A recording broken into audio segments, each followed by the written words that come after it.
Okay, so we are now recording. So let's begin with your familiarity with AI applications in clinical settings. So, how do you define AI and what comes to mind when you think about AI in occupational therapy? Um, okay, so for the first question, how do I define AI? I know that it's a set of technology used to simulate human learning, decision making, and problem solving to automate um, uh, a lot of processes so that they can be more efficient. And then uh, for my familiarity with AI in occupational therapy setting, is that right? I'm familiar with AI being used to automate admin duties, like, for example, scheduling of clients, and then clinicians, and the part of clinicians, we use AI sometimes to also document, speed up the process of documenting and creating session materials, like, for example, worksheets, generating images and videos that we can use to help with the treatment sessions. So you mentioned po about the admin, session materials, also with um, other po na uses. How about for you personally po? How do you utilize AI in your practice? Personally, I don't use AI often, but I use it to generate my session materials, like, for examples, generating images or text to make worksheets more appropriate for a certain client, or generating videos, like, for example, social stories, social videos that could help with the treatment. And then for documentation, I haven't tried it yet, but I am looking into trying to automate it. Probably yung subjective part for documentation purposes. Can you clarify lang po on that? So, how do you think po can AI be used to automate yung pag sa subjective part po in I documentation? I haven't tried it yet, but I heard with one of my colleagues they use ChatGPT, so they just input details of the client, and then they just make a prompt to turn it into a paragraph.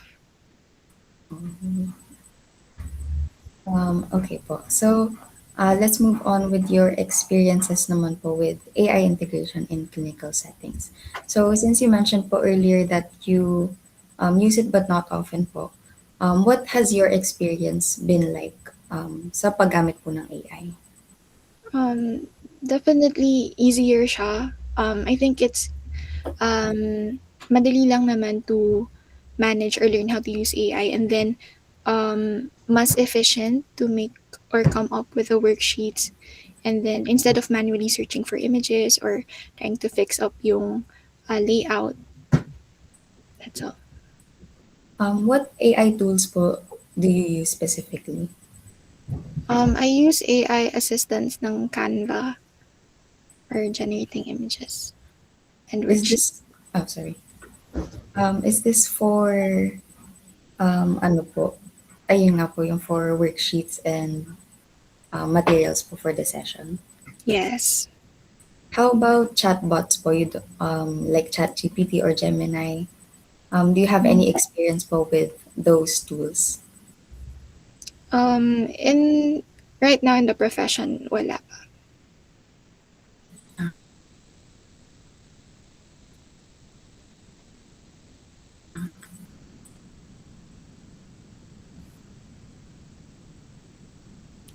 Sorry, naglag. So how has generative AI impacted your role and clinical practice as an OT? Sorry, naglag a bit. I'm sorry. Am I audible now po? Yes, yes. So I'll just repeat po yung question. How has generative AI impacted your role and clinical practice as an OT? So probably made it helped make the process more efficient, and for clinicians, kasi for clinicians right now, we're busy with the session itself, and then afterwards when we go home we have to prepare for the sessions the day before, or an hour before. So AI, since it helps generate images or it helps automate a lot of processes, um, pinapadali niya yung preparation time. So now clinicians have more time to focus on the sessions itself, anticipate changes instead of putting in more time and effort to look for worksheets that we can use for the session. Okay po. So, you've already mentioned po a few of the potential benefits, but just to ask lang po again, what do you think are the potential benefits of generative AI in the OT practice, if any? Sorry. What do you think are the potential benefits po of generative AI in OT? Um, it For OT in general, I think it can help yung uh, for example, sorry, hindi ba siya na-answer dun sa, it can help speed up yung processes for, uh, it can help speed up processes for occupational therapists. And then for OT in general, probably, it can help open up a lot of avenues then to make the practice more available for everyone. Like for example, if we can develop contents that patients can use or their families could use at home, to help with the follow-up of activities, um, whenever they're already at home, then that's really been beneficial since not a lot of people have access to therapy, especially in so far off areas. And then in terms of the administrative duties, right now a lot of centers or a lot of centers still utilize manual scheduling. For example, secretaries texting patients for their schedules.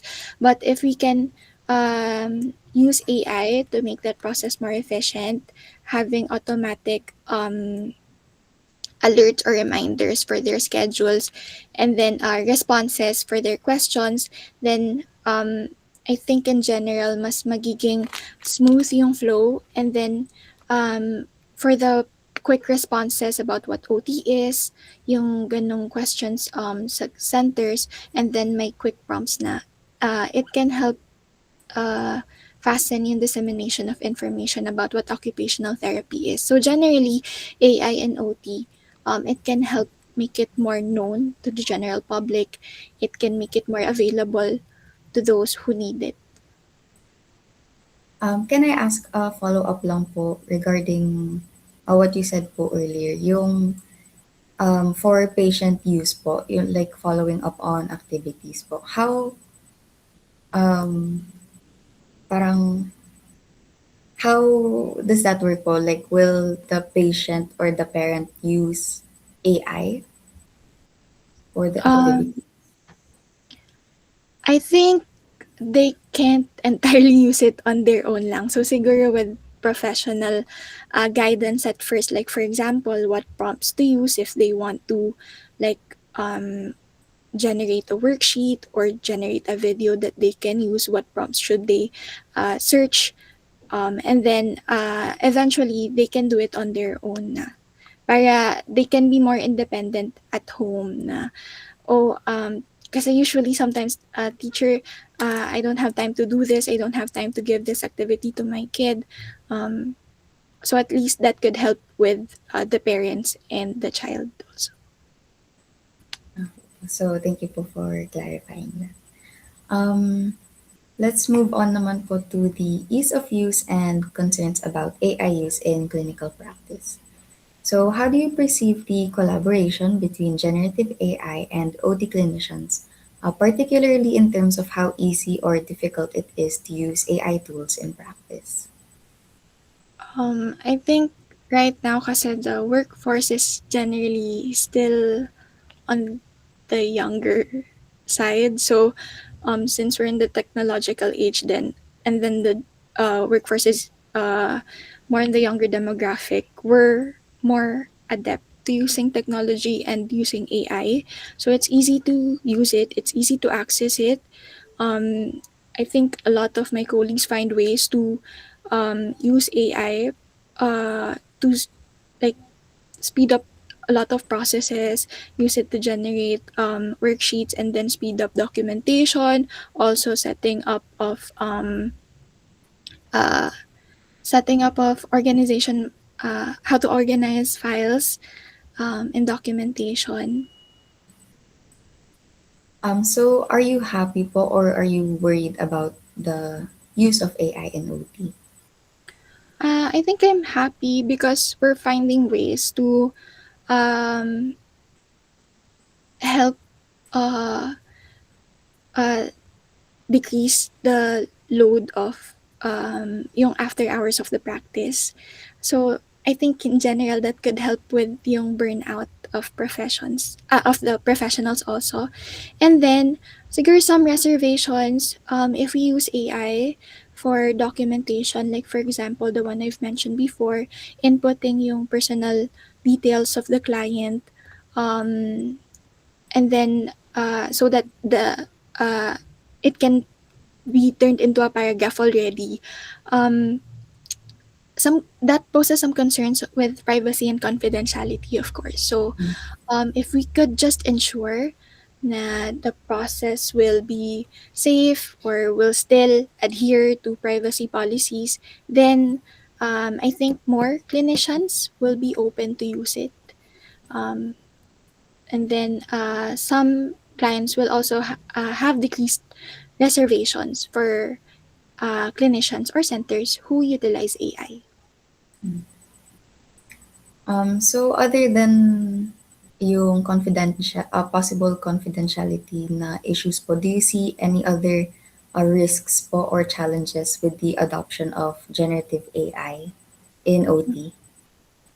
Siguro, even though I've mentioned that the workforce is generally young, of course, my Mhm. senior OTs pa rin naman that would have to um, be guided more on how to use generative AI.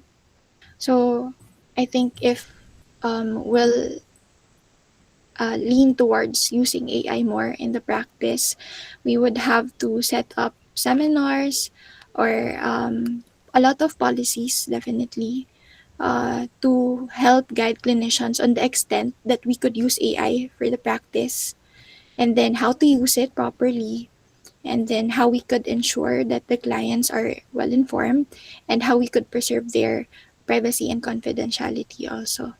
Because I think if, of course, we're leaning towards using AI in the practice, but uh, one concern also would probably not erasing the humanness of the practice.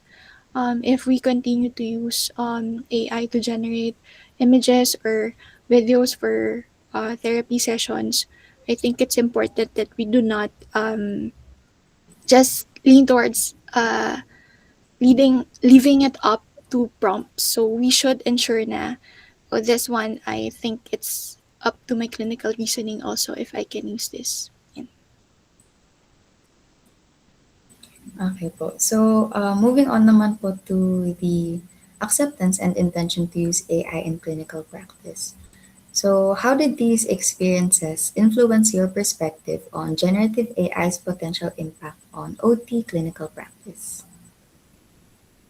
Um, in terms of acceptance, I think I I'm willing to learn more about it and then find out more ways on how to use it ethically or integrate it better in the practice.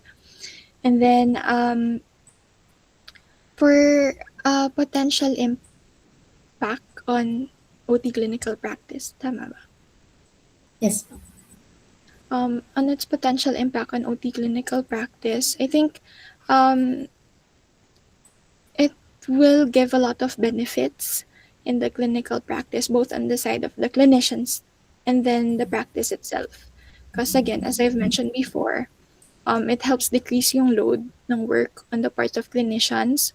And then on the side of the practice, if we could just use or find ways to adapt AI into the practice and then have it more disseminated across all populations, then will help. Uh, that will help. That will help parang make OT more known to a lot of people, to those who need it, to those who are looking on what could help their children, what could help yung adults that with physical dysfunction or uh, any related illnesses that we could help with.